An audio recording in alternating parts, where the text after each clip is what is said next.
बस वो कह रही थी बब्बी आज मेरी नौकरन फ़्लाइट है, ये भी मुझे ही मिली है। मैं उसे कहती रही कि सारी तुम्हारे नाम क्यों लिख दी? कहती नहीं बस करने दो, जो देंगे फ़्लाइटें मैं करती रहूँगी।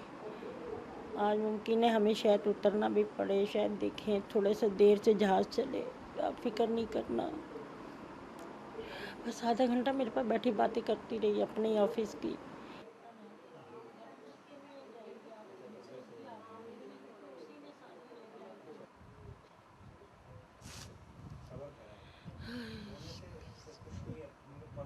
अपनी जॉब से बेइंतहा सिंसियर, कभी छुट्टी नहीं करती थी, कभी नहीं, कोई करे ना करे, कहती थी थकना तो कोई चीज़ ही नहीं है।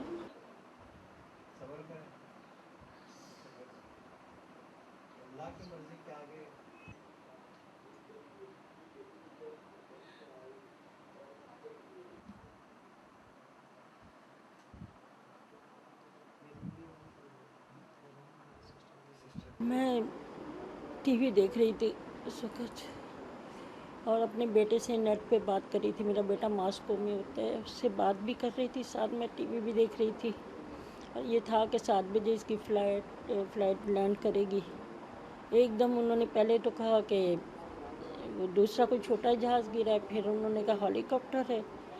मेरा दिल धक, मैंने कहा नहीं, ये कहीं बोझा ही ना हो, वही लैंड करनी थी। पता नहीं क्यों मुझे इतना खौफ, इतना खौफ, मेरे मुँह से चीखें निकलने बहुत ही लगी। शफ़ीक और बहुत प्यार करने वाली बहन थी हमारी।